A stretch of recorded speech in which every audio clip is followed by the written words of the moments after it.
Thanks so much for tuning in. It's a pleasure and a privilege to speak to you today, especially about one of the world's most historically important and intriguing civilizations, the great and culturally rich Kingdom of Angkor, which dominated the Indo-Chinese Peninsula for over 600 years. Now, I'm Dr. John Freedman. Many of you may know me from past cruises in the South China Sea or the Gulf of Thailand or river trips up the Mekong or possibly from land excursions that I've led in Indochina or elsewhere. For those of you who I've not yet had the pleasure to meet personally, I do hope to meet you in the not too distant future when we'll all be exploring again. We'll be satiating our intense curiosity about our amazingly fascinating world. So I'll look forward to meeting you and to enjoying the travel and cruising renaissance of the not too distant future. It is going to be epic. Now, a bit about my background. I'm an independent scholar and lecturer. My field is best described as global studies, in that my work and travels have spanned 7 continents. I've been a guest speaker on board the Viking Orion in Asia, and have also been privileged to both lead educational travel programs and lecture for organizations such as National Geographic, the Smithsonian, a number of universities and museums, and numerous cruise ships and riverboats over the past 25 years. So thanks again for tuning in.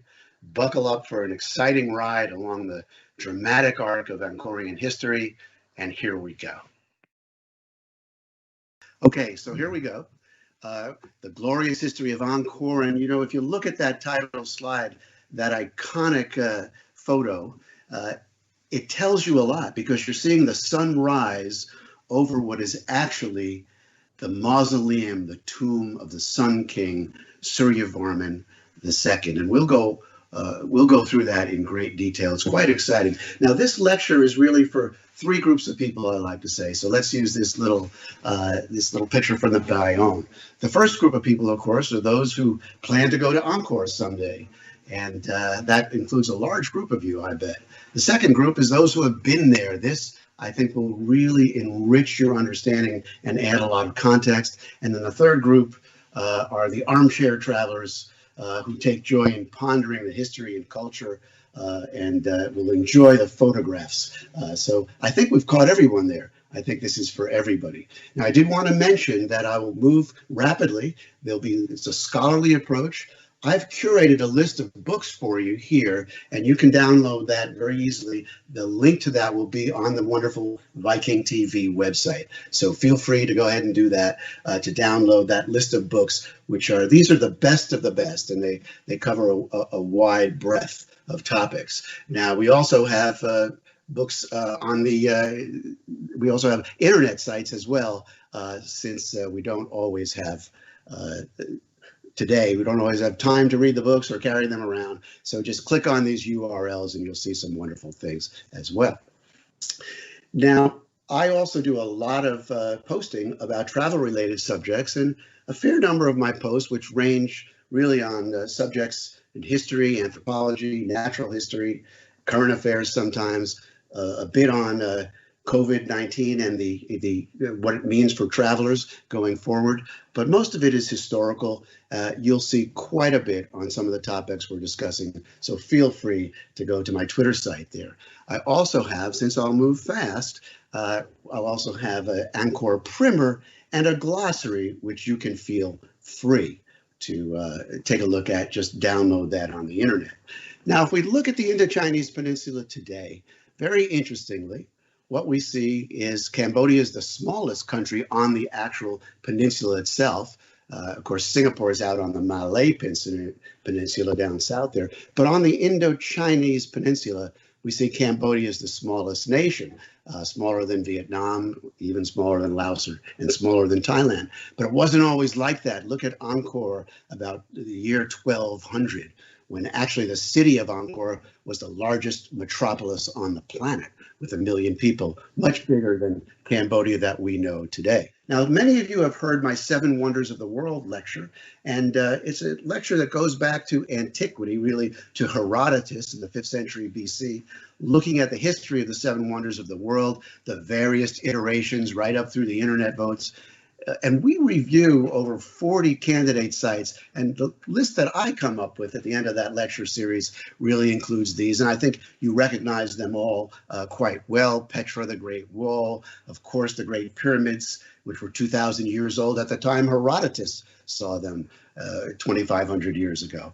The Taj Mahal, Machu Picchu, and the temples of Bagan. But as you can see, Angkor Wat and really the temples get the premier spot there. So we're going to take a look not only at Angkor Wat, but an important reminder here that there's much more. Angkor Wat is one of over 100 temples just in the central Angkor area, and one of several hundred that can still be visited, actually all throughout Southeast Asia, including in Thailand. And we'll see there's a little bit of an argument over who owns some of the temples. So these are all non-Angkor Wat pictures here. We'll go through this vast wealth of the possibilities there and the great history that goes along with that. So we'll look at prehistory, and we'll see that informs this in a very special way. We'll look at the early kingdom states such as Funan, Chenla, Angkor itself, of course, and Angkor itself had early, middle, and late stages. The prehistory, particularly important because in this case, that mythological history that we often see in prehistory really informs the story of Angkor in Cambodia, because the Cambodian people, their origin, their creation myth is that they were born of the Naga. And the Naga is this mythological, multi-headed, always an odd number, interestingly, and classically, the Khmer Naga has 7 heads. And they believe, this myth actually, that is actually taught in elementary schools, is that an Indian prince came across on those monsoon winds and married a Naga princess. And from that union, the Cambodian or Khmer people were born. So the Naga really goes back into the Jungian psyche and into the ancient origins of the Cambodian people. And the Naga watches over, it's a guardian of the city. Really, the Naga is the great landlord of Angkor. Now, Angkor itself actually derives somewhat indirectly, if you look at the provenance, but Nagara was the name of a great city, a city of the Naga. It was meant to be a city that had special significance. And that was in Sanskrit. Nokor is the Khmer or Cambodian word for city. If you put those together and just switch one letter, that Nagankor becomes Angkor. So it's a composite neologism. That's the origin of Angkor. And again, we'll see the Naga everywhere, not just in Angkor proper, but on every walkway and balustrade. There's a beautiful red sandstone engraving of the Naga. We'll see the most famous of all the bas-reliefs in Angkor Wat is the churning of the ocean of milk. And that, in fact, is the great Hindu myth. We see the devas there. These are the gods. You can always tell them by their cone heads. They have a cone-shaped hairstyle called a mukata. They're holding the Naga. Above them are the Apsaras, the heavenly maidens. And they're having a tug of war with that Naga, with the guys that have the fancy hairdos here. And those are the demons or the Asuras. Overseeing it all is the great god Vishnu, to whom Angkor Wat was actually dedicated. So the Naga was used, and they would churn up the ocean of milk, and this is the origin of many, many things. Of course, the churning stick was Mount Mandara, which is actually one of the peaks of Mount Meru, the center of the Hindu cosmos, the abode of the Hindu gods. And on the back, Mount supporting it all is one of the avatars of Vishnu, and that's Kurma. That's a turtle god, and there he is up close. So we've got our devas, they're everywhere. If you walk to Angkor Thom, which is a city just a mile north of Angkor Wat itself, we have the devas, again, with their mukata, their cone-style hairdos, and then we have the asuras, the demons there. Everywhere we look, we'll see the Naga in your hotel. You'll see the Naga at the Royal Palace in Phnom Penh, On every balustrade, you'll be greeted by a Naga. And in Thailand, which of course we know is a Buddhist country, but if you go to their main international airport, you've seen this. In Suvarnabhumi Airport, we have the churning of the ocean of milk. We've got the Asuras, the demons, are on the Gucci side, and the gods are on the Chanel side in this famous life-size depiction in Thailand. This is the classic Khmer Buddha, and in Hinduism, the Naga has kind of an ambiguous nature. Can be a little bit devious, can be good, associated with creation, with water. But in Buddhism, takes really, the Naga takes a very benign character. Remember, in some ways, Hinduism is the Old Testament of Buddhism, and the Buddha himself, of course, was a wealthy Hindu prince. So the Naga in Buddhism shielded the meditating Buddha from the storms, the monsoon rains of India. So very benign in that regard. And so you've seen innumerable depiction, again, always an odd number of heads of the Naga. And it's not just in Angkor Wat proper. This is way up in the jungle at Beng Malaya. And I noticed this on this little walkway here. We've got a Naga, and there's a sign on it that says, "Don't sit on the Naga." And personally, I want to say I think that's very good advice for a number of reasons. Now let's look into beyond this prehistory to real history. And the most important thing about the Indo-Chinese Peninsula and Cambodia in particular, in this particular subject matter, is that it's in the shadow of these giants, these great and powerful and culturally rich civilizations of India and China.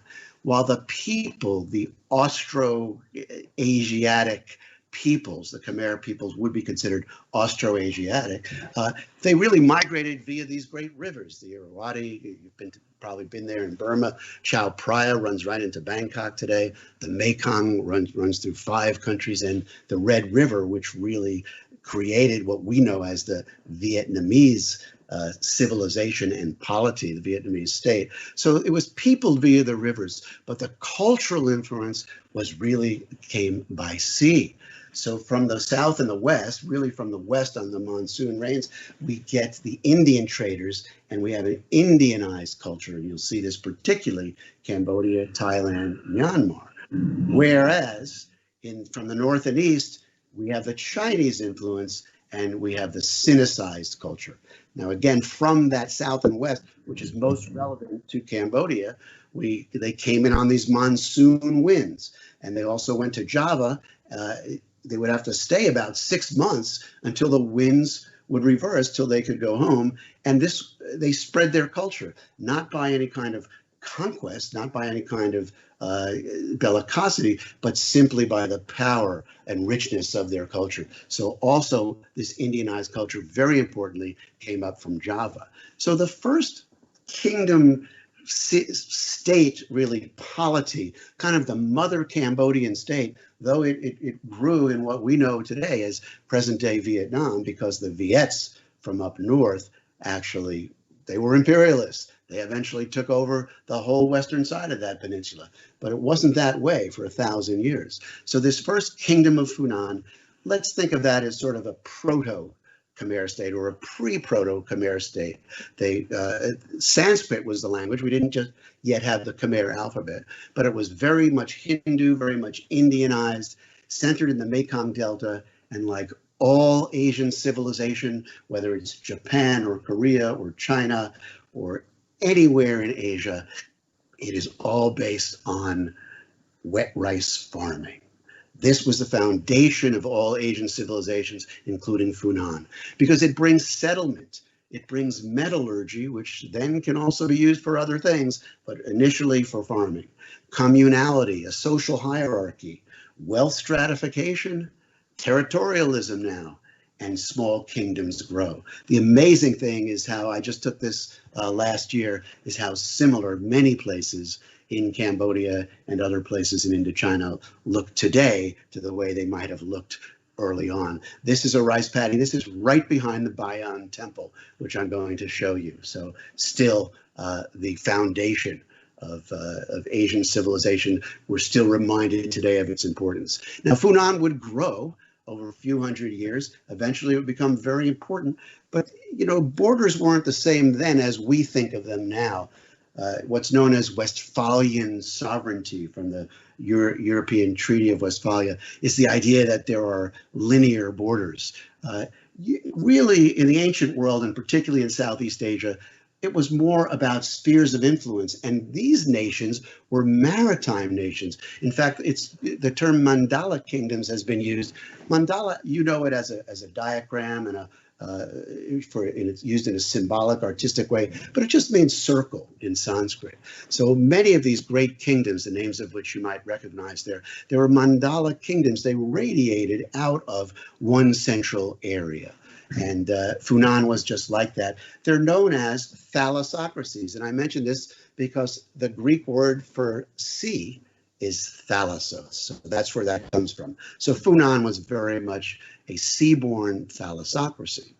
Now, they had a trading center called Ak-Io. The actual political capital was probably about 40 miles north, but this great trading center of Ak-Io was connected actually by canals to the sea.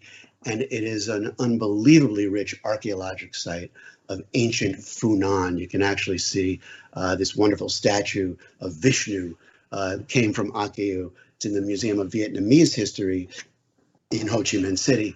But this is really a Khmer Cambodian artifact. Now, in the 5th century, we get a breakaway state.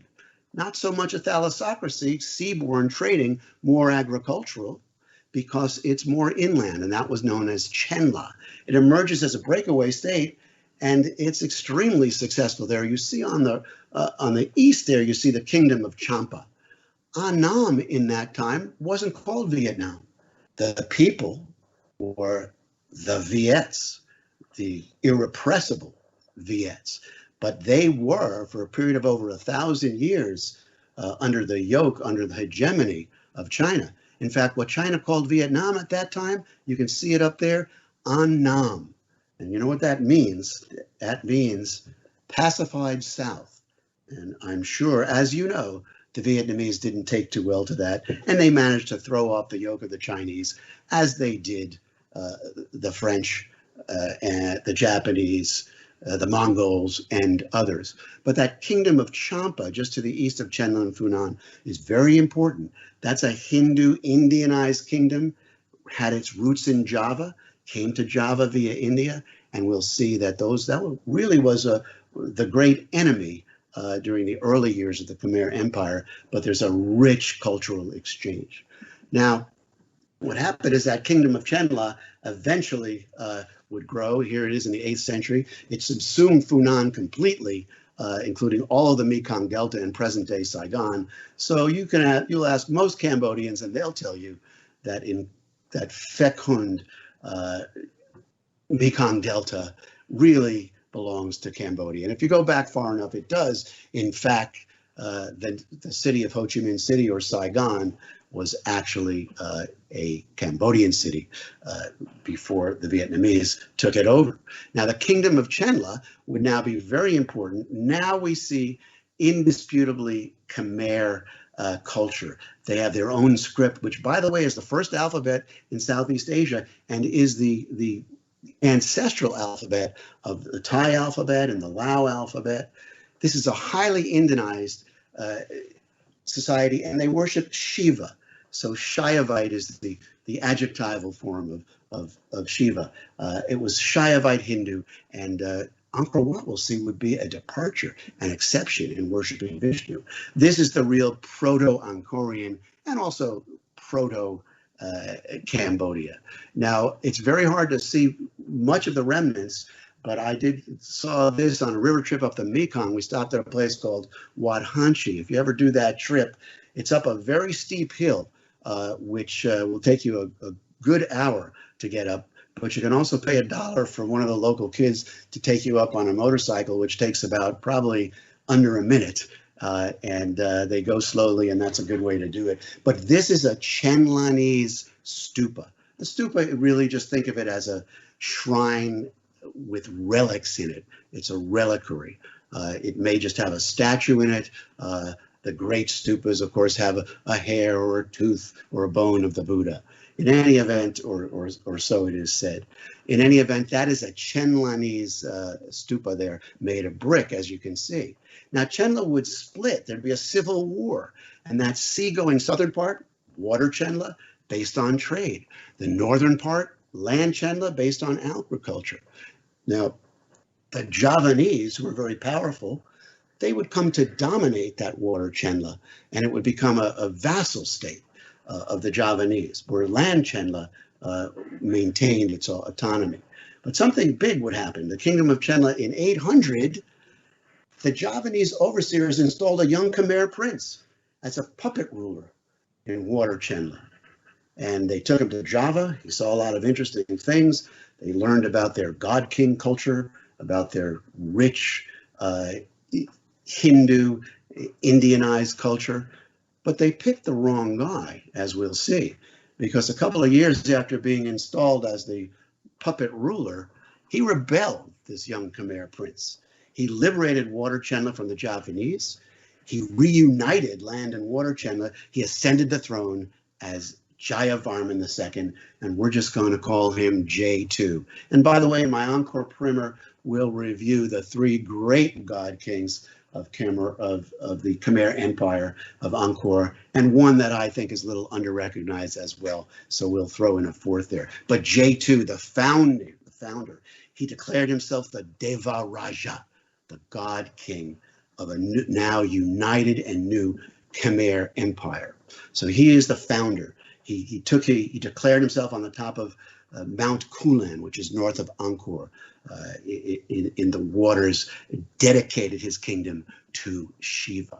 Now, his capital would move north. You want to get away from the Javanese, and you also want to expand your empire. So it would slowly move north, eventually to that blue dot there on the map, which is the largest lake in Southeast Asia and is one of the most spectacular natural phenomena because it actually quintuples in size during the rainy season. So this is what things looked like. He would move north, first to a place called Indrapura around today's Kampong Cham, and then eventually up to a place which he called Hariharalaya, named after a god, Harihara, which we'll see exists today as a little town not far from Angkor, known as Roluos, with spectacular temples. So he's got his distance from the Javanese. And of course, you want to get up to that lake because that's water. That's called the Tonle Sap, that lake. There's a river that leads to it from the Mekong. It's a tributary of the Mekong, actually, called the Tonle Sap River. But that great lake, it's all about water, which means fish and rice. So there's an extraordinary hydrologic phenomenon that occurs here. This is the Mekong River. Now it flows in winter, and in spring there are colossal rains, and the volume of water flowing down, this comes all the way down from the mountains of Yunnan, China, through Laos, Thailand, Cambodia. Even Myanmar has a little riparian border with the Mekong. But there's so much water down there in the lower part of the Mekong in the spring that it can't handle it. It backflows. So this area then backflows, let's enlarge that a little bit, backflows up that Tonle Sap River, which reverses its flow. Instead of being a tributary, it now flows in the other direction, and it fills that Tonle Sap, already the largest lake in Southeast Asia, and it quintuples in size. So this is an amazing hydrologic phenomenon, and this is really one of the great ingredients, one of the great reasons for the 600-year success of Angkor, and probably for their downfall as well, as we'll see. So the Tonle Sap is a natural reservoir of the Mekong, and Angkor was a hydraulic city. We'll see all the reservoirs called bares and the canals were all built to capitalize on that. And I like to say that Angkor is under the hydrologic hegemony of the Mekong. It's really about what happens down in the Mekong, which feeds that Tonle Sap, which feeds the people and the civilization of Angkor. So we've got this Khmer Empire, which is now expanding nicely. And if we take a look here, so his first capital, J2's first capital, Indrapura, was this city now called Kampong Cham. This is a town that actually you can visit There's some nice temples there and other things. On a Mekong River trip, you can often take a little day trip to that town. And then ultimately, they went up to Angkor. Today, it's called Siem Reap. The town wasn't then. It was called Angkor and even had other names because even Angkor is a later name. But Siem Reap, by the way, and we'll see this is very important, Siem, Siam, the Thai, Reap, to defeat, to vanquish. They named that their city Defeat of the Thai. And in fact, they did defeat the attacking Siamese a number of times, but you only have to lose once, and ultimately they did. And we'll see that in 1431, that the Kingdom of Angkor, the city of Angkor, would fall. Now remember, J2 went all the way up to Phnom, which means hill or mountain, Kulen. There's mountains up there. They're very important. He consecrated his kingship, his godly kingship up there, but that's also where they got the 10 million, at least, tons of stone to build Angkor Wat. If you go up there, again, another wonderful day trip from Angkor, you see the source waters of the river here that flows down to Angkor and eventually flows into the Tonle Sap. And you'll actually see in the riverbed, carved into stone, an early 9th century Shiva carved into the riverbed in stone. Still there, amazingly, and it dates to the time of the founding of the Khmer Empire. So that's Shiva. You'll also see these lingas. There's 1,007 lingas carved into the riverbeds dedicated to Shiva. It's quite something to see. Their antiquity is impressive. Their number is impressive. And remember, the linga is something I think you all know about, but the linga is the central symbol of Shiva. It will usually have a central place in any Shaivite temple, any temple dedicated to Shiva. And of course, the linga itself is the part that many people have said is phallic.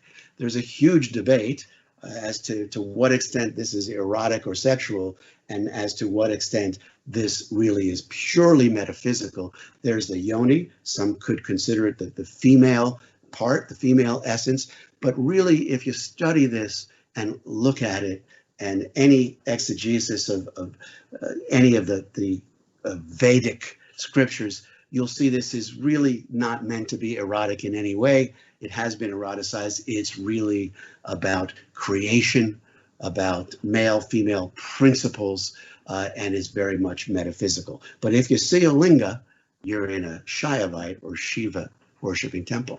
So we get J2, that first great god king. He moves his capital away from the Javanese, away from the south there, up to Indrapura, and then to Hariharalaya, which really is this area around Rolos, the first place we'll look at, and several kings would build there, as we can see. And by the way, don't worry about any of these names or dates. These would be that Rolos period.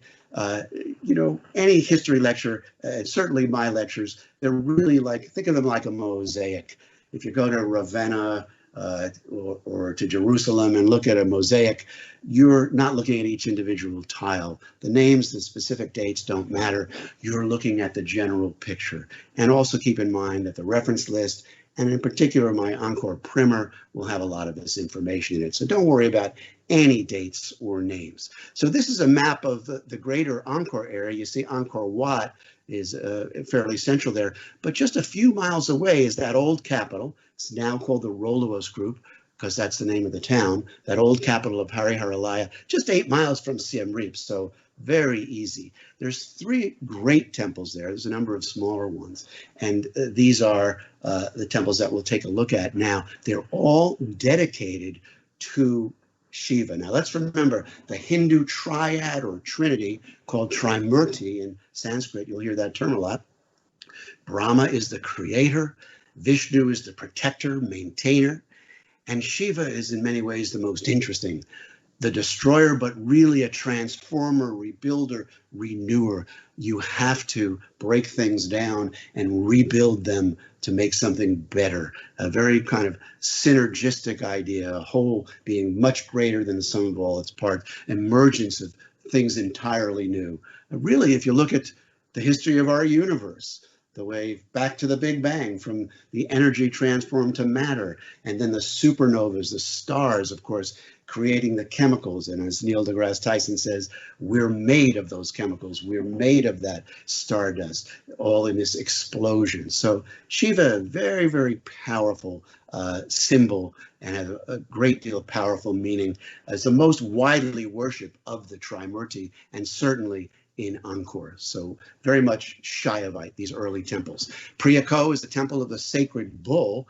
Now, this was dedicated in 879. So think about that. Angkor was in the early 1100s. This is made of brick and laterite, which is a clay, iron, and aluminum mix that hardens to be like stone. Note the similarity, by the way, to the Chenlanese stupa that I showed you. Now, in a Shaivite temple, you'll see a linga, but in front, you'll see the guardian, Nandi, the bull. That's Shiva's guardian and mount, Shiva's steed. So whenever you see the bull, that's a temple that worships Shiva. Now, again, we said brick and laterite. By the way, this is what laterite looks like. It's bauxite, which has aluminum in it, and iron and clay, and it becomes like stone when it hardens. Often it'll have decorative facing. For example, on Priyoko, you see this beautiful sandstone facing on it. This is Kala in the center there, the time-stealing demon, the devourer of everything, the demon of time. And below we see, notice there's some three-headed Nagas there below him as well. So we'll see a lot more of Kala, and we've already seen plenty of the Nagas. Now, again, you see some beautiful inlaid carving. Dvarapala, don't worry about that. It's on the glossary. That's a temple guardian. Very often there's a set of two. This goes back to ancient Hindu temples. It was borrowed and absorbed by Buddhism because religion in Asia is syncretic. They mix and mingle and coexist, not like our Western Abrahamic religions, which are very monolithic. So we'll see Dvarapalas, and we'll also see a particular type, which is a Devata. We'll see the Devata in the thousands when we get to Angkor Wat, and those are elegant guardian women temple gardens. So here's another temple, Lole. Again, we're talking 893, the year, versus the early 12th century for Angkor. But this is in many ways the most important of the Rolos group because this set the tone for the next hundreds of years of building, and for Angkor Wat. It's called the Bakang, dedicated in 881 CE, was built by a king named Midjavarman I. But this is just before, not long before the move to Angkor. Now, the thing about it is that it's the first state temple. They declared this was their great temple. They were proud of it. It's got that tower known as a prasat, the sanctuary tower. It's the first sandstone temple, no longer just laterite covered with brick and facing, but a temple built of stone. It's the first in the Temple Mount style. It symbolizes, it steps up as like a step pyramid, ultimately to Mount Meru, that abode of the gods and the center of the universe. So this Temple Mount temple, very, very important. We'll see indeed the apotheosis of that Temple Mount architecture will be in Angkor Wat. So it's a direct predecessor of the grandeur of Angkor Wat, and again would set the tone of Khmer architecture for hundreds of years. Who's it dedicated to? Well, that's actually Nandi, the bull. What's left of him? By the way, he was a white steed in myth, but that's the time has taken its toll on his color and tone. But this is, of course, Nandi as a guardian, because Nandi is Shiva's mount. So there we have a very important Bakang. Now, this was highly influenced by Javanese temples. If we look about the same time, go down to Java, part of Indonesia today, contemporary with Rololos, same time in Java, central Java, we have this, Prambanan. It's a Shaivite Hindu temple. It also worships the other Hindu gods of the Trinity, or the Triad or Trimurti, but the main central prasat there, as you can see, and a little bit you can see how that might have influenced the Khmer architecture to a significant degree. So this was built by a Hindu dynasty at the time of a great thalassocracy that was based more in Sumatra called Srivijaya. But during that period, Prambanan was built. And less than 50 miles away, so if we ever do a Central Java trip or explore the Java Sea together, you can visit both of these sites because this is another temple called Borobudur. Many of you have been there, and this is a Buddhist temple. This was another dynasty, so they were competing, the Hindu versus the versus the Buddhist dynasties. So Borobudur also has that step style up to Mount Meru. You see that stupa on top. So again, very much influenced. These are important influences of Khmer architecture. There are also hundreds of Buddha figures looking out over the wonderful, wonderful setting there. So, but we'll see this idea of these Buddha faces looking out. We'll see that influenced later temples. Now, something big happened in the year 905 because that's when we moved to what we know as Central Angkor. This is an area now about 5 by 15 miles. There are 76 temples there, 100 on this map, but 76 just in that area that's outlined in red there. But the first one, when it moved to Angkor proper, just a little bit further north, a little bit closer, of course, to the lake, we get Phnom Penh. Now this was completed about 910 AD, so we're 200 years before Angkor. It's the first temple in Central Angkor. It's less than a mile from where Angkor Wat would ultimately be built. And it's a grand scale temple. It had that Temple Mount design, missing some of the peaks of its towers today. It was sandstone, and it was the principal state temple for 2 centuries and another inspirational precursor of Angkor Wat. Now, if we take a look here, we'll see not far away is a little temple, and that's also very close to Angkor Wat. And that's, although compared to the large Angkor Thom on that map and the largest religious structure in the world, Angkor Wat, we'll see this Phnom Penh here is very well positioned to take a look at Angkor. So it's up high on a hill too. Remember, Phnom means hill or mountain.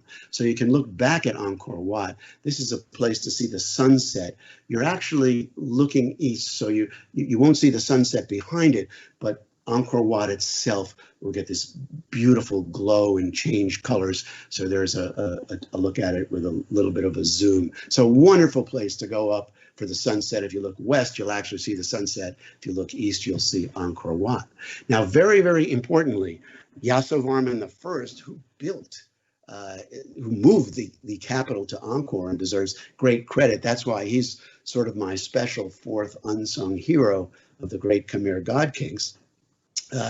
About 910, he built the first great barre. A barre is a reservoir, but this is part of the hydraulic city. Yes, it has symbolic aspects. It symbolizes the cosmic ocean, the great cosmic ocean of Hindu cosmology, but it's also used for rice cultivation. And the barres, along with the network of canals, really underpin the strength and prosperity of the Khmer Empire for hundreds of years. So he had real vision, not to mention the engineering achievement.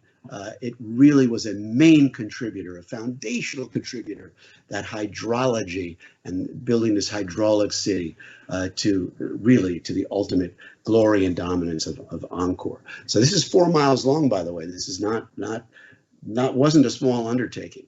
Again, functional and symbolic. Now there's a barre over, by the way, that west barre is dry today. That east barre is dry, the first one, but the west barre, which was built later, that still contains water. And it was built not long after, and still after 1,000 years, it contains water, the west barre. There were temples in the middle of these barre, and there still are.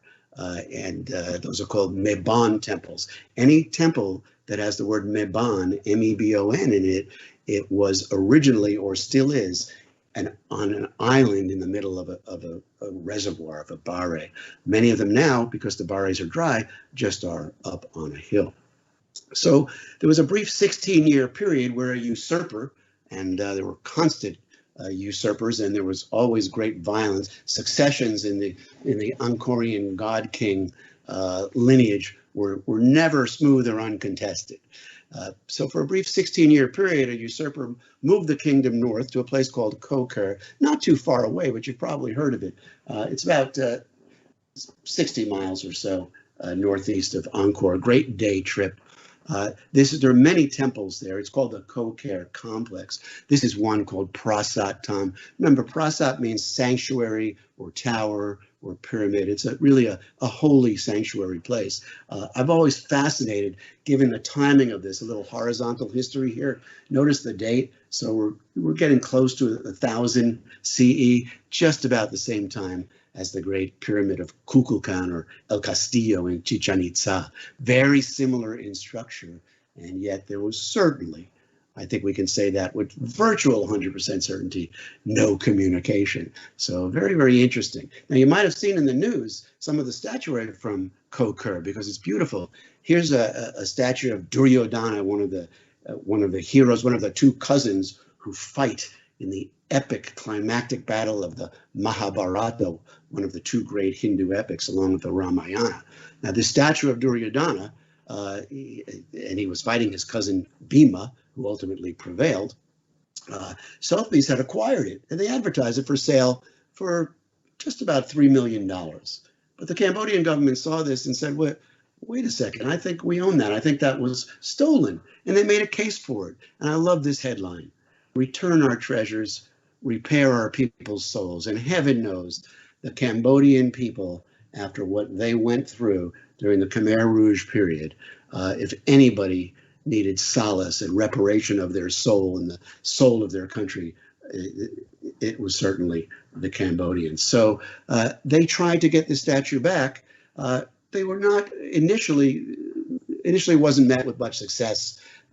Sotheby's said, no, we don't think this was stolen. We think that's rather far-fetched. So the good news is Sotheby's did the right thing when all this came out, and they agreed to return the statue of Duryodhana. So that's very important. It's a 500-pound statue, so it wasn't easy to transfer. But this 10th century statue arrived home on May 29th, 2014. And better yet, his cousin, although they were mortal enemies and Bhima killed Duryodhana, the press likes to celebrate that these cousins, or twins as they call them, are reunited because Norton Simon did the right thing. They had the other statue of that pair, and they're all back in Cambodia now. You can see them at the National Museum in Phnom Penh. And at the same time, the New York Metropolitan Museum of Art realized that the famous kneeling attendants, these are Dvara Palas, right? They're guarding a temple. Well, they were guarding the Southeast Asian exhibit at the Metropolitan Museum of Art since 1994. But it turned out that they weren't really able to be certain about the provenance. Now, the collector, I'll leave the names out here. We don't do anything ad hominem. So the collector or donor of the kneeling attendants said this: well, admittedly, these things were moonlighted out of Cambodia, wound up somewhere else. But had they not been, they would likely have been shot up for target practice by the Khmer Rouge. Collectors and museums were essential in rescuing and caring for cultural artifacts. So while it may be true that there was some fighting around the temples, there are a few bullet holes actually at Angkor Wat. When the Vietnamese invaded Cambodia after Pol Pot had invaded Vietnam in 1979, there was a brief battle there. So there are some bullet holes in Angkor Wat, but again, this wouldn't justify the, quote, moonlighting of these great works of art. Here's another great one, Hanuman. This is from the Ramayana, the great monkey general. We'll see more of him. The Cleveland Museum had this, and they sent it back to Cambodia. So now we see that we had several temples being built in that area around Rulos, and the capital gets moved up to Angkor, which is just a little bit to the north there. And now we get the real golden era of temple building. And this would begin under a successor king, and it would build some amazing temples here, Banteay Srey and Preah Vihear. Now, Banteay Srey is unique. Again, look at this. We're 150 years before the first stone was laid at Angkor. So it's quite unique. It's a reddish pink sandstone. It changes color depending on the time of day and the angle.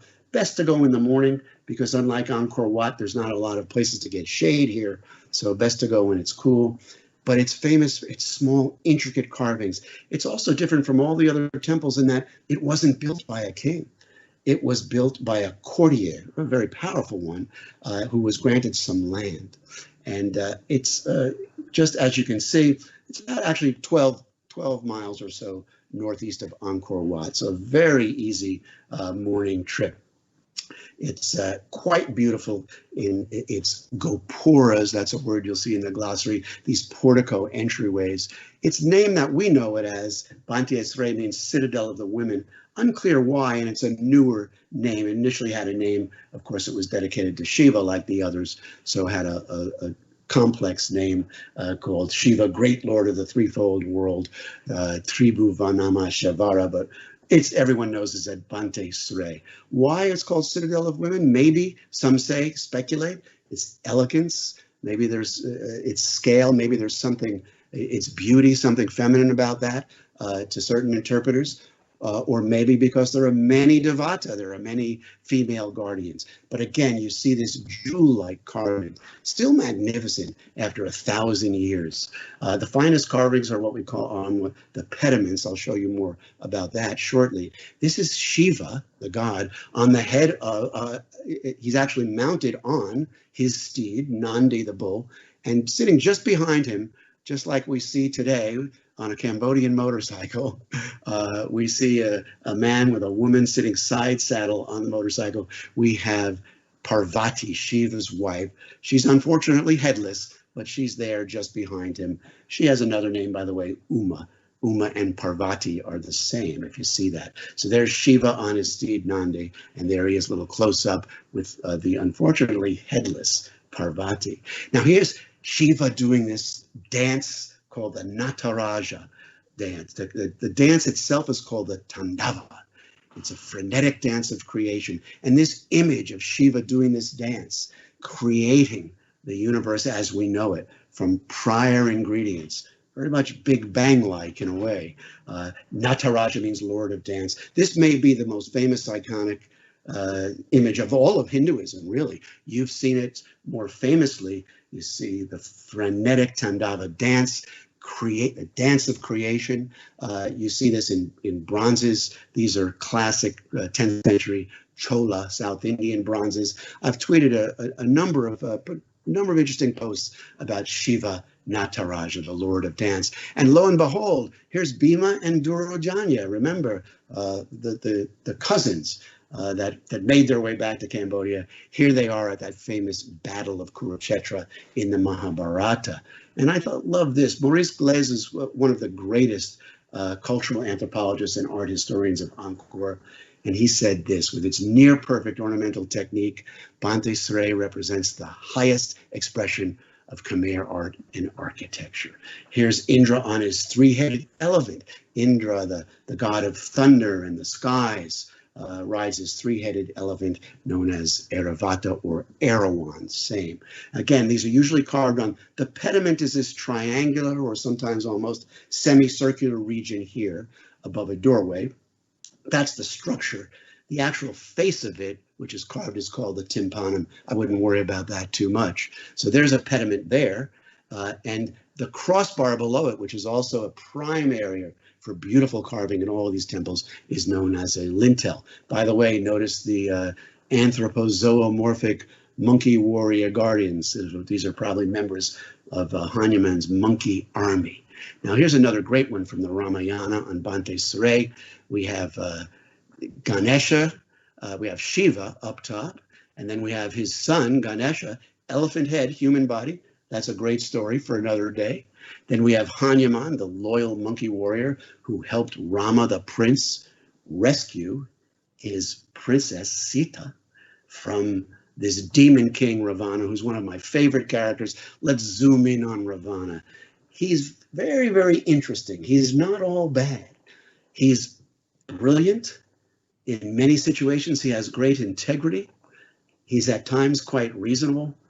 But ultimately, he is a demon king of the mythical land of Lanka. He has 10 heads. If you count them all, you'll see 7, but there's 3 on the back there that you have to imagine, and 20 arms. And Rama would fight him to rescue his wife Sita. He would also enlist the monkey army the twin Monkey King brothers, Sugriva and Vali. This is from the Ramayana. There's Hanuman, who was a great warrior general, loyal to Rama, and ultimately Sugriva would side with Rama and Hanuman, and Rama would kill Vali. That's what's happening there. Here's the burning of the Khandava forest from the Mahabharata, the other great epic. In fact, the longest epic that's ever been written in the history of humankind. So Indra, the Khandava forest, the god of fire, Agni would burn the forest below, but Indra, remember the god of thunder and rain, would then extinguish the fire. There's Indra up there on the three-headed elephant extinguishing that fire. You'll see Kala everywhere. Now, Kala is the demon time, devourer of everything. But that also makes it what's called an apotropaic temple guardian. Very simple, a talisman that wards off evil. Apo means away, and trope is to turn. So we all know, we all have seen apotropaic talismans. Now, Kala was always one of the favorites. Notice he has no lower jaw. Very interestingly, he never has a lower jaw. It's thought that the antecedents of these temple guardian faces were human skulls in much more primitive times. And the jaw on a human skull, the mandible, will actually fall off after not too long a time. So it's thought that this was the antecedents, the ancient origins of Kala might have been human skulls to ward off evil. And of course, many Devata, beautiful, elegant women temple gardens in this citadel of women. Now, Andre Malraux was an amazing figure, daredevil, world traveler, novelist, critic, rogue, ultimately a statesman. He had a great affinity for Indochina. He ultimately actually became a French minister of culture. But he, in 1923, at the age of 21, he went into the jungle, which is where Bante Saray was, though didn't have nice roads and the area cleared out around it. And he stole a number of the Devata. And he was caught and he was arrested by the French colonial authorities. But he subsequently recovered from that and became France's Minister of Culture. I like at his, it's very hard to describe Andre Malraux. Raymond Aron, one of his friends, described him at his funeral as 1/3 genius, 1/3 false, and 1/3 incomprehensible. But we'll finish, we'll see, with a beautiful, beautiful quote from Andre Malraux, who loved Indochina and its art. So again, we won't worry about all the names and dates, but another one from this period you might have seen in the news. This is early 11th century. It's way up on a plateau, and you can see for miles around it. It's a similar style. It's known as the Bante Saray style there. And it's not as grandiose. It's fine, like Bante Saray. But look at that green dot there. That's Preah Vihear. Look how close it is to the Thai border. How close is it? Very close. They actually built the border around the temple. So the dispute, which you've read about in the news likely, between Thailand and Cambodia over this temple, is not really about the temple itself, because there's a number of Khmer temples, some beauties in Thailand. It's because of, it's a border dispute, really. And it's gotten quite complicated and at times quite bloody. Back in 2009, there was quite a flare. A number of people died.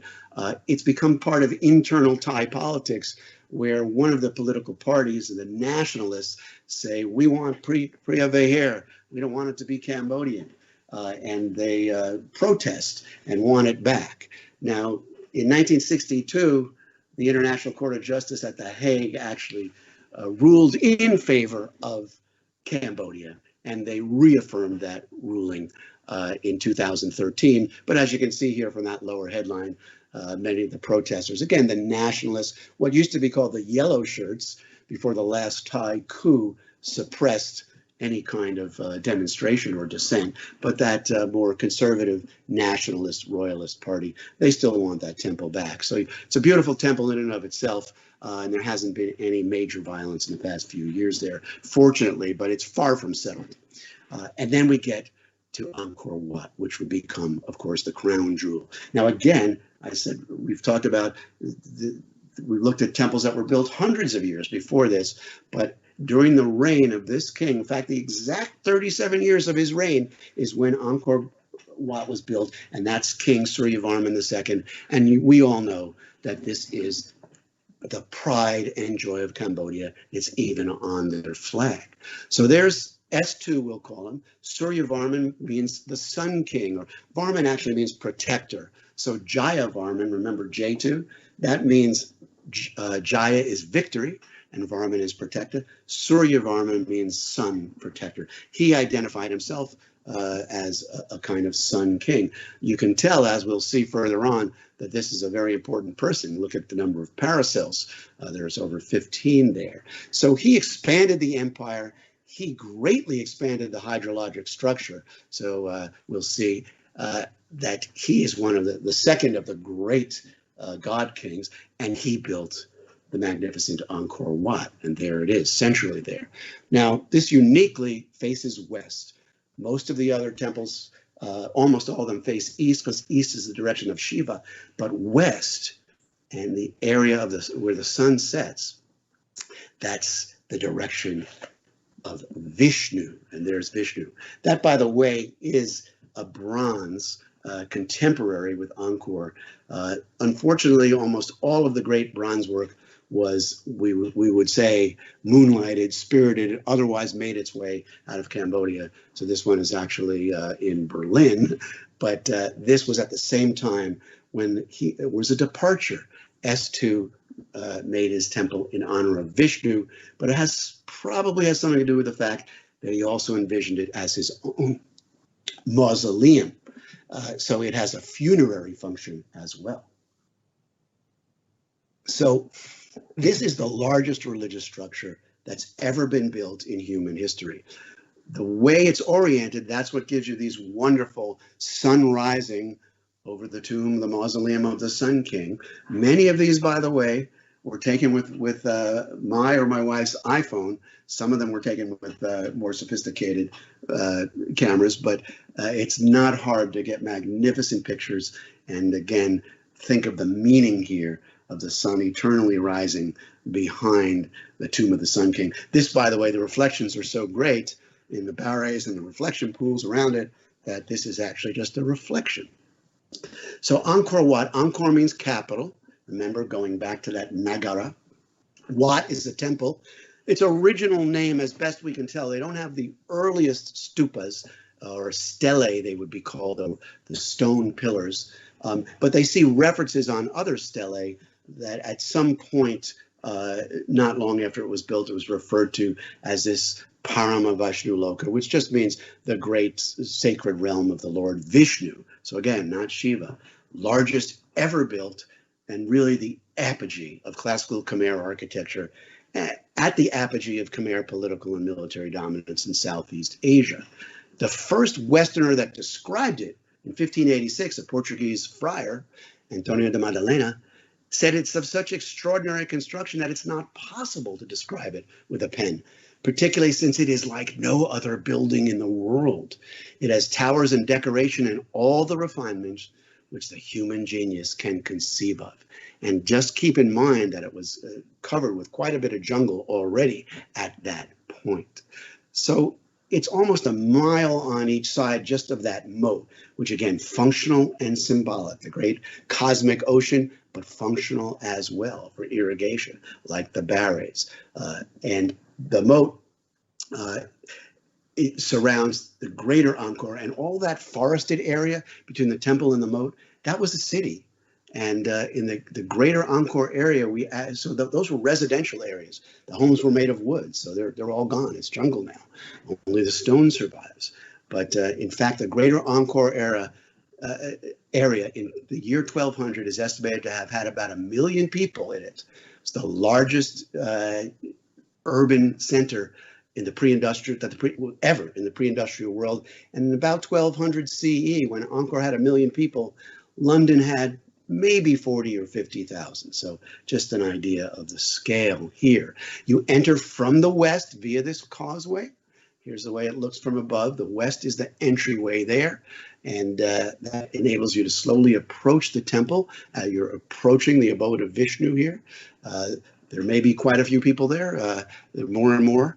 course, not right now, but when we get our wonderful travel renaissance, it will be magnificent, and they're taking time to do some restoration during this time. Surrounded by galleries, this is where we'll see fantastic carving in these galleries that you can see here. We'll take a good look at them. The perimeter, 3.5 miles there. So just want you to get a sense of the enormity of this structure and remember when this was built in the early 12th century. Again, the Temple Mount, right? It steps up. This has 3 levels here. It steps up 3 rectangles in an almost pyramidal style. And then we get these prasats. We get an arrangement of 5 with 1 in the center. And that's known as a quincunx. So that's a word for all your Scrabble players. You put that word down and you're going to win the game. The quincunx, the 5 towers. It steps up. You can't go to the central sanctuary, but you can still go to the other 4 of that quincunx. And they're notoriously steep. The idea was that the steepness represented the difficulty of reaching any kind of divine presence or insight. And in fact, the risers are longer than the treads there. So you have a little rope there to help you climb up to these prasats. Now look at the shape of it. I picked this lotus one day, a trip up the Mekong. We went just about sunrise, and there was this beautiful field of lotus that just hadn't opened yet as the sun rose. Look at that silhouette, and we can really see what inspired the shape of these prasats or towers. That shape itself is called a prang, P-R-A-N-G, but the structure, when it has a sanctuary, religious, holy significance, is known as a prasat.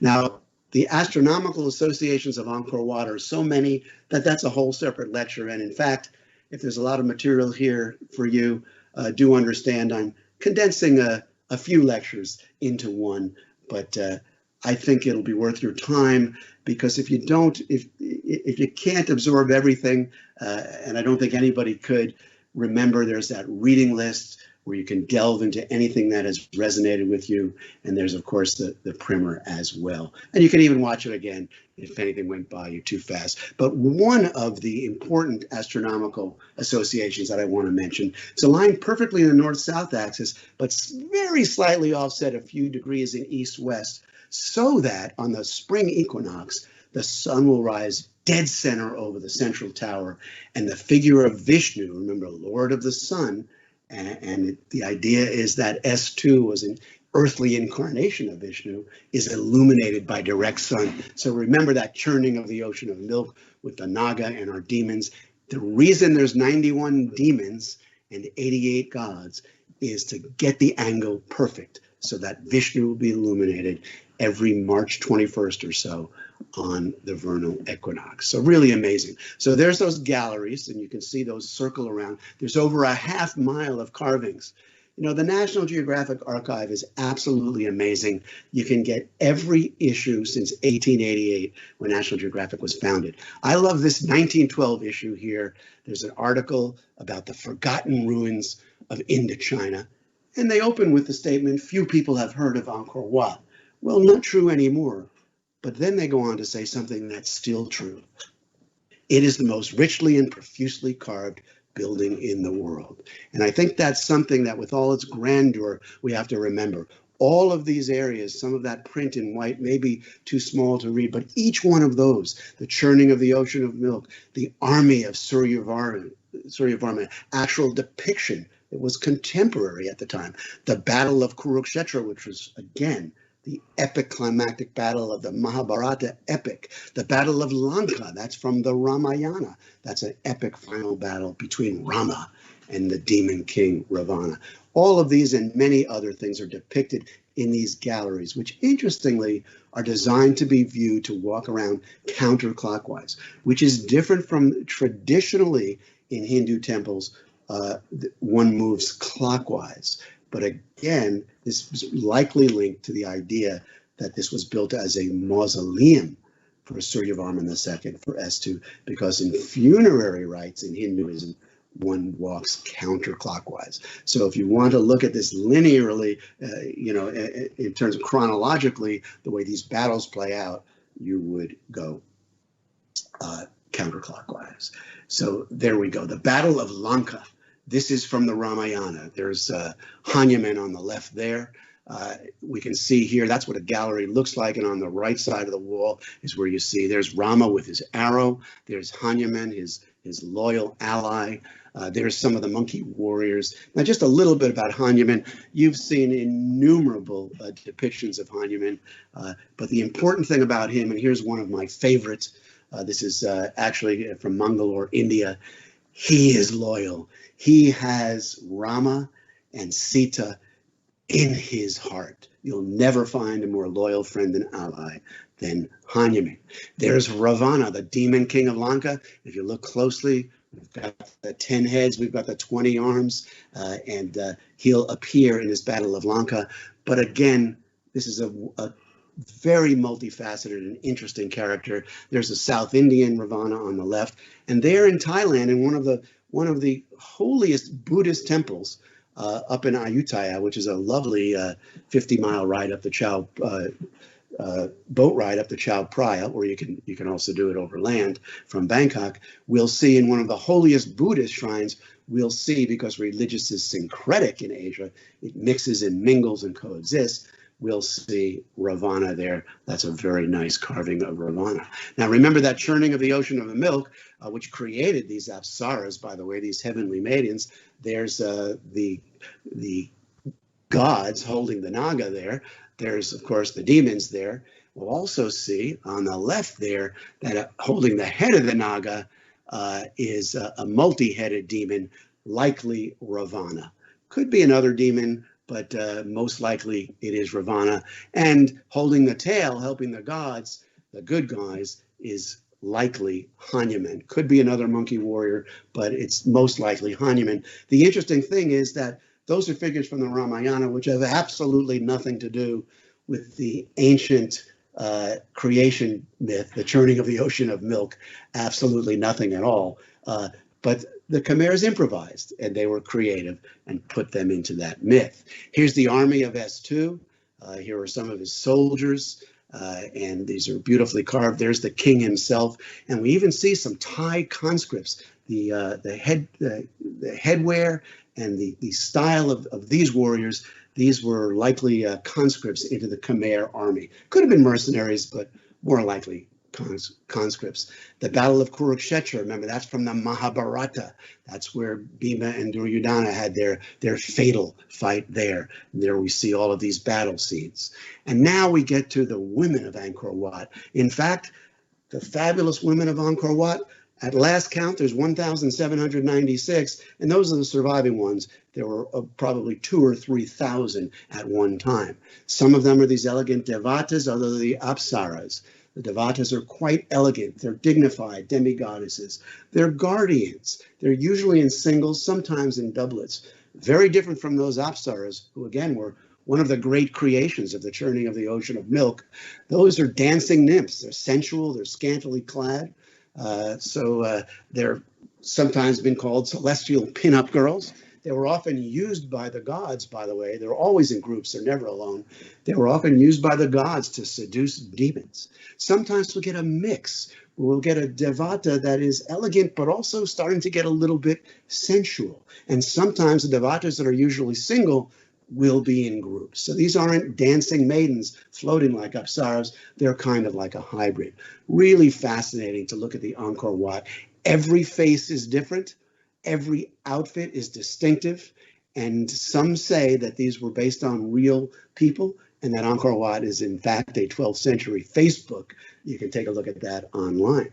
There's a wonderful novel written. It's historical fiction. It's accurate. It's imaginative as well. And it's set in the time of the building of Angkor Wat about a woman of Angkor. Now, looks a little horizontal history. Angkor Wat, same time, Notre Dame. Just to put this into perspective, always nice to do a little horizontal history. So again, the Khmer Empire, they attacked Vietnam, but guess what? What's the lesson? Never mess with the Vietnamese. They had now freed themselves from China, so instead of being called Pacified South, Dai Viet, they're now Pacified South, which was called Annam, they're now called Dai Viet, Greater Viet. And they would eventually take over that kingdom of Champa and the whole Mekong Delta from the Khmer.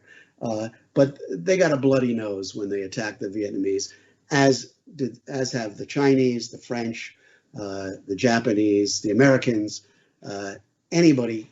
The lesson is don't mess with the Vietnamese. So they weren't able to take over Viet. They did take little pieces of Champa, but Champa fought back. And in 1177, the Cham attacked Angkor, and Angkor actually fell for a few years. Here's the Cham. They have this interesting hairstyle. I don't find it all that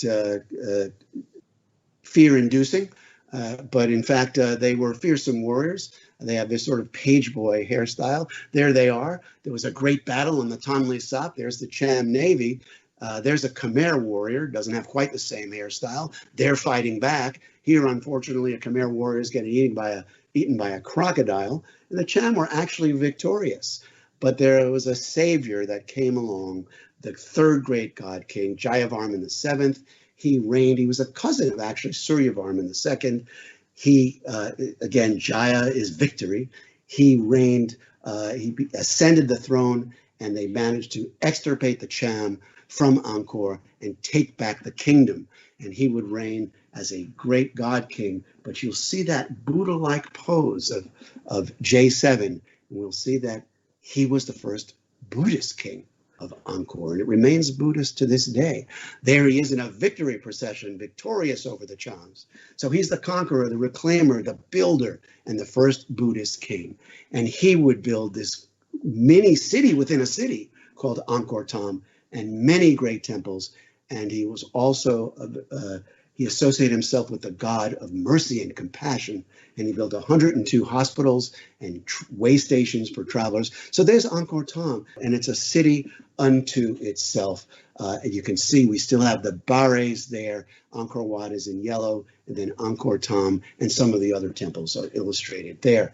We can see all those squares on the periphery there are 5 entryways. Each we'll see quite impressive, with a face, a smiling, a beatific smile on the face of what's been thought to be the Buddha, the god of compassion, or more likely J7 himself, a combination of all 3. In the center is the Bayon, a great temple. So as you walk by, you'll be escorted there by, of course, the Devas. We can tell them by their cone heads, the Asuras, the demons, and you'll walk through these, you can go through these great gates. Again, there's 5 of them. And this is where you'll see actually well over 200. There's 54 towers just the temple with 4 faces each, so that's 216. So imagine being surrounded by all these faces. From afar, it may look a little bit like a jumble, but when you get up to it, it is just amazing. Now, this was, in its essence, the god or bodhisattva in Buddhism, an enlightened being that's chosen to stay on earth, of mercy or compassion. Lokeshvara. And Lokeshvara really was, in many ways, the key bodhisattva which J7 identified with. And in fact, it's thought that he represented himself as the earthly incarnation. He was consanguinary with this goddess, this god of compassion. This goes back actually to Hinduism, again, the Old Testament of Buddhism. Avalokiteshvara, again, this was a male figure, later might become more androgynous. The Khmer term for that was Lokeshvara, Lord of the world. It means that's how important this god of mercy or compassion was. Many, many depictions. You know the god of mercy or compassion as a female. Somewhere along the way, Avalokiteshvara, who became Lokeshvara in the Khmer mythology, in the Khmer religion, had a sex change somewhere along the way and went from male to androgynous to female. So you know the god of mercy, the bodhisattva of compassion, as Guan Yin. Here's a beauty. I love this one because it's made of wood, survived from the 7th century. So you'll see the goddess of mercy, this bodhisattva of compassion in Taiwan. Here's one of the biggest ones. I always like to put my wife in for perspective there. There's Tina. Those of you who've been on cruises with us know that, when I put her next to the giant Buddha of Po Lin, or the treasury at Petra. She always looks very small, but she's actually, not a few inches tall. She's actually 5'7". So there's Tina for perspective. Thank you, as always, Tina, on one of the Guan Yins. This is actually the largest Guan Yin in the world. You can see some people there at the base. Same as Quan Am, carved into the Marble Mountain in Vietnam. That same goddess of mercy. There you go in Ha Long Bay, you can see Guan Am. In South Korea, the same, Guanum. And in Japan, famously, Kanon. So again, in the Khmer system, that Lokeshvara, God of compassion, here he is. Is this J7 or is this the God of mercy? Here he is in the entryway to my home. Quite beautiful. This is a reproduction, of course. Wasn't very expensive at all. But I found a little, almost like a bowling ball type bag to take it out. And when I was leaving Cambodia, one of the customs inspectors, they're very careful, asked me, what's in the bag? And I said, a head.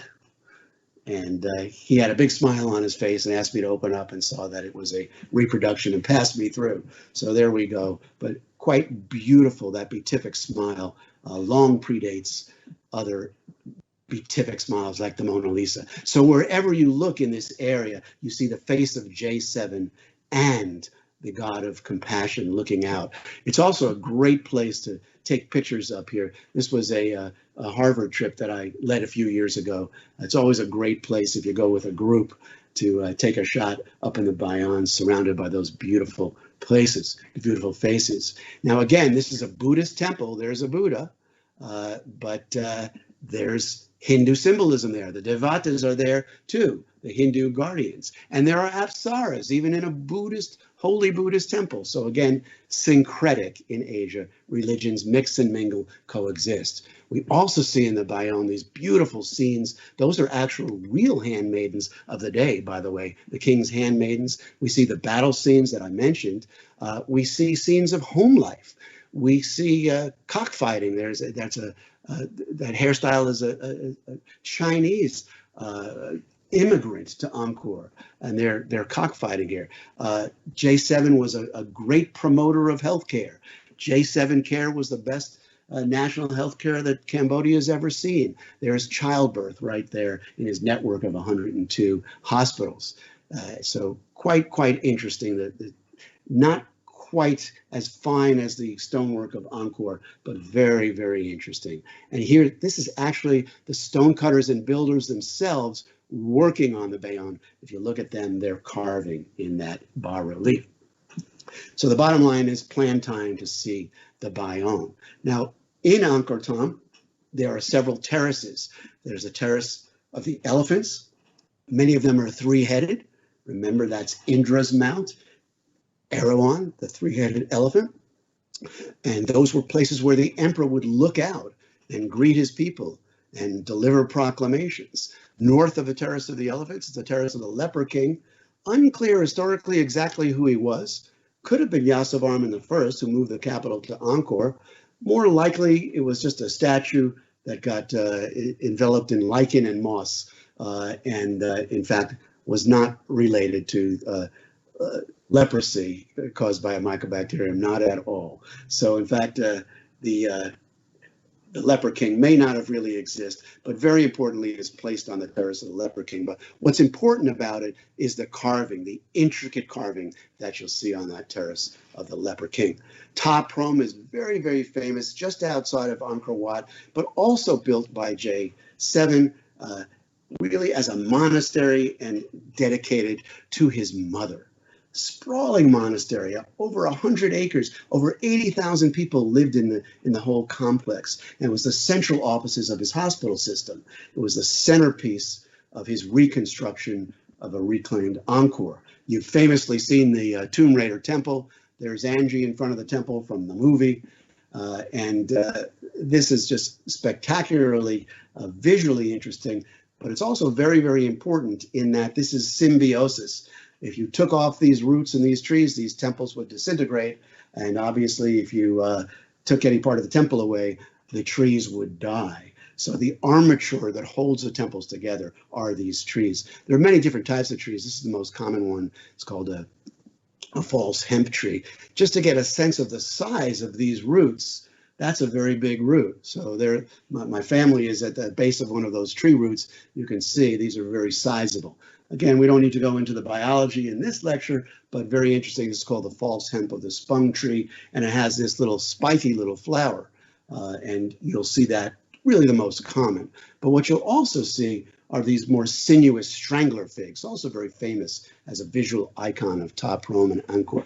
These are ficus species. There's many different type subspecies, but these are the stranglers, and they're also very picturesque, give you that really that Indiana Jones look. And then there's these huge trees, a lovely silvery white. Those are called kapoks. They're silk cotton trees. They're named silk cotton trees because their flowers actually look like cotton. So you'll also see those as well, and those are visually quite interesting too. So very, very interesting and different structure, but these were very important, and you shouldn't overlook. You'll love to see all the symbiotic trees growing with the temples, but don't overlook some of the beautiful carving like this Devata at Ta Prohm. Now, J7 would rule over all of Angkor, and remember, Angkor Wat was built by his predecessor, but in fact, it would be converted to Buddhist. So even though to this day there's a statue of Vishnu in Angkor Wat, we know that's because Buddhism is very welcoming, it's absorptive, it enjoys syncretically embracing other traditions. Now, it is said that that head was not the original head, so we don't know what and it looks kind of a hybrid, again, coexisting and mixing. The head itself looks like a hybrid of a Buddha and a Vishnu. But the Buddhists did not destroy all the Hindu iconography. In fact, all of those bas-reliefs that I showed you were Hindu. Here's coexisting. So reclining Buddha here is in front of a statue of Vishnu. And here's a Vishnu that was converted to a Buddha. Now, it didn't always work both ways. There was a Hindu restoration a couple of kings later. The king went back to Hinduism, and a lot of the Buddhist icons were smashed.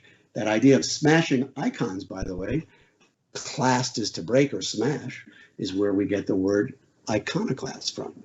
Now, there were other powers that were brewing in the region that would ultimately lead to the fall of Angkor. The first proto-Thai state was known as Sukhothai in the 13th century, and they would become increasingly powerful, and they would have a breakaway state that became enormously powerful called Ayutthaya, the Kingdom of Siam. The greatest empire in the history of the world was at its zenith at that time, the Mongol Empire of Genghis Khan. They had overrun China. First, his grandson Kublai Khan, and then his great-grandson Temur Khan would be the Grand Khan of China. That's known as the Yuan dynasty. During this time, so very interestingly and fortunately for us, although the Khmer were able to stave off an all-out invasion and occupation by the Mongols, they had to pay tribute. And whenever one paid tribute to China, China would send their emissaries and get the tribute and make sure everything was going okay. So they sent a young man by the name of Zhu Daguan in the year 1296. He stayed for a year and he wrote an eyewitness account, which was just translated into English in 2009. Absolutely wonderful to view this. He tells us, eyewitness, about the city. The gates are guarded, they're open at the day, they're closed at night. Dogs and convicts who are missing toes, convicts apparently that was what they did to them if you committed a crime, are barred from entering the city. Both men and women go bare-chested in Angkor. He found the women lascivious. The people make and drink 4 kinds of wine: sugarcane, honey, rice, and palm wine. The house of noble families are tiled, but the common people, wood and thatch only. Senior officials wear cloth with multi-flowered pattern. Junior officials only get 2 flowers. So remember, when you look out from Angkor Wat at the jungle, this was really a city, an urban center, part of a conurbation, a network of cities of over 1 million people. But that jungle is beautiful today. I never cease to find a beautiful flower just around Angkor Wat. Now, he said the rank of the nobleman is proportional to the number of paracels. So we can see that was the noblest of the nobles, the king. When the king goes out, There's all kinds of pomp and ceremony. He leads their flags, banners, music, women numbering up to 500, clothes decorated with flowers, flowers in their hair, candles in their hands, and then palace women with lances and shields, then the private guards, goats and horses, all bedecked in gold, ministers and princes on elephants, umbrellas, those on horseback, hundreds of parasols flecked with gold. The sovereign stands on an elephant holding a sacred sword in his hand, and the elephant's tusks are encased in gold. Maybe a little embellished by Zhu Daguan, but may be reflective of the incredible glory and the power and the luxury that these god kings enjoyed. Here's two of the temples, Nikpin and Bapwan. I just mentioned them. Those are, he said, were covered in glittering gold. This is interesting. Phimianakis, it was in the royal city, again, also covered in gold. And Zhu wrote something very interesting. He said the king was expected to show up every night at the top of Phimianakis there, and every night the Naga would come to meet him, and the king would make love. He would have to make love to the Naga before going home to the queen. So according to Zhu, if he was a no-show, disaster would befall the entire land. So the king apparently had to make love to the Naga every single night. So, in terms of the idea, I think Mel Brooks was right when he said it's good to be the king. It's probably even better to be the god king. But there's some things about it that could be tough, like that meeting on Phimianakis every night. Now, let's remember here, we've looked at J2, the founder. We've looked at S2, the builder of Angkor Wat, great expander of his kingdom, and then the reclaimer, the great Buddhist king, J7. I like to give Yasovarman the first credit too, as I do in my primer. I like to give him a lot of credit. He built important temples and he moved to Angkor. Now, the empire would enter a long period of weak kings, decline and disintegration. Out of Sukhothai would grow Ayutthaya, and the imperious and bellicose Siamese in that era would constantly invade Angkor. Again, the name of the town, Siem Reap, defeat of the Thais, reflects the many victories of the Khmer over the Siamese, but it didn't always work out that way. And Ayutthaya there, you can see it in that kind of purplish lavender tone, was growing and encroaching upon Angkor. The fall of Angkor, well, they built a lot, they expanded, they had all these enemy incursions from the Cham. The Mongols were really ready to pounce if they stopped paying the tribute, and of course the constant incursions by the Siamese. But they neglected the hydrologic infrastructure. So this article in National Geographic, it's on the reference list, would say that it was really the hydraulic engineering of the city that failed, and likely due to poor maintenance, too much money on temples and wars. Surely it was overpopulated. We know from dendrochronologic studies of the tree rings that in fact there was drought. There's lots of, what we can do now in history, instead of just looking at records, there are chronometric methods. We can use carbon-14. We can look, a simple one is looking at those sediment cores or tree rings. So there was drought and flood, actually. There were alternating periods. And some would say that flooding was a bigger problem than the drought, but after the droughts came the floods. Now remember, this time, the 14th century, the plague was raging in Europe, the bubonic plague at that point in world history. And where did the plague come from, by the way? Interestingly, it really did come from China, migrated via the Silk Road and via the maritime trade, but it's likely that its origin was in China, caused not by virus, but that plague was certainly in Asia. That could have been a factor. I think a big factor was the ideological instability, which caused political instability. Remember, early Angkor was Hindu, worshipped Shiva, then they went to Vishnu, then they went to Buddhist, then there were, remember, a major restoration and some minor ones which were destructive. Remember those iconoclasts. The other thing is that the Mahayana Buddhism of J7, when Buddhism was restored, it was Theravada Buddhism. That's the Buddhism of Sri Lanka and Thailand, that sort of southern, more ancient Buddhism. It's much more spiritual, philosophical, introspective, really not consistent with the God King culture. The Mahayana Buddhism of China and Korea and Japan really accommodates that much better than Theravada Buddhism. But in fact, Angkor has been Theravada Buddhist for hundreds of years and is today. So that egalitarian aspect of it, that was really incompatible with that culture. And in 1431, it happened. The Siamese overcame, they sacked, they eviscerated, and they abandoned Angkor.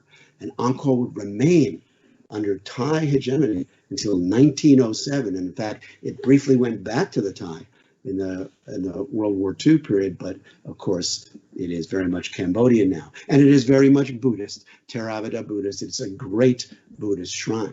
Now, I'd like to move towards a finish with a salute to Henri Mouhot. He was the one who, we can't say discovered because it was never lost, but he was the French naturalist, mostly an entomologist, but he was a naturalist, photographer, adventurer, wanderer who came upon Angkor in the year 1860. He was also a wonderful artist. You can see his sketches. He wrote this: "The temple is a rival to that of Solomon, erected by an ancient Michelangelo and grander than anything left to us by Greece or Rome." He was also, I believe, had that travel spirit that we all have, that curiosity and the psychology of awe that we all enjoy. He wrote, "Seeing so much that is beautiful, grand, and new to me, from this I draw my contentment." An inspiration for all of us. The great thing is that it was always hard to get his diary for less than $50 or $100 because it's out of print. But last year it went on to Kindle. So for $3.99, you can read Henri Mouhot's beautiful diary. I went to take a pilgrimage when I was in Laos on a medical project, donating some pulse oximeters for Lifebox. And when I took a side trip because I was not far from where he is said to be buried. He sadly died of malaria at age 35 in the jungles of Laos. There was no road. There probably is now. The Chinese are building so many roads there. This was a few years ago. I tried to do it on bicycle and I basically ran out of time and steam. So then I did it on a scooter. That wasn't easy because this is a bridge that I'm going over. I just snapped this little picture as I was going over this bridge on my scooter. But eventually got there, came to this little trail, was in the right place, and saw the grave of Henri Mouhot, who died all too young, but left a great legacy because he certainly was the popularizer of Angkor and rediscovered it or discovered it for Europe. So he leaves a wonderful legacy. And again, it's not just Angkor. We've looked at so many other fascinating sites and temples. It's spectacular, it's timeless, it's captivating. These are the creations of a magnificent 600-year jungle kingdom. Just Google John Freedman Angkor Wat, and you can see a little blog that I wrote about that to hopefully will resonate with this lecture. And I'm going to finish with what's going on now, which is just that we only know the tip of the iceberg. Thanks to LiDAR, which is light detection and ranging, different from radar, that's radio detection and ranging. It's a 3D laser mapping technology that you can do from the air. It's a remote sensing method. They are discovering a huge expanse of new engineering, new hydrological structures, and this basically metropolis around Angkor. So that whole area was much, much bigger than we think. And now they're taking it even further. They're learning that the entire thing was again, a megalopolis of linked cities. So this is Beng Malaya. That's what it looks like under LiDAR. When I was there last year, it's just verdant, overgrown jungle. You'd never guess that there was a tremendous city around that whole area. So we're just beginning to understand the extent of this magnificent civilization. So there you go. Feel free to email me, scholaratc@gmail.com. Feel free to take a look at some of my Twitter posts. Again, there'll always be some on Angkor and a lot of other things as well. And I hope that this resonates with those of you who have been to Angkor, inspires those who are going, and is just interesting and enjoyable to those who are taking the armchair traveler approach for the long term. But certainly in the not too distant future, Angkor Wat will reopen and we will all be on the road, satiating and at sea, satiating our curiosity. So we'll finish, as I said, with a quote from Andre Malraux. In a world in which everything is subject to the passing of time, art alone is both subject to time and yet victorious over it.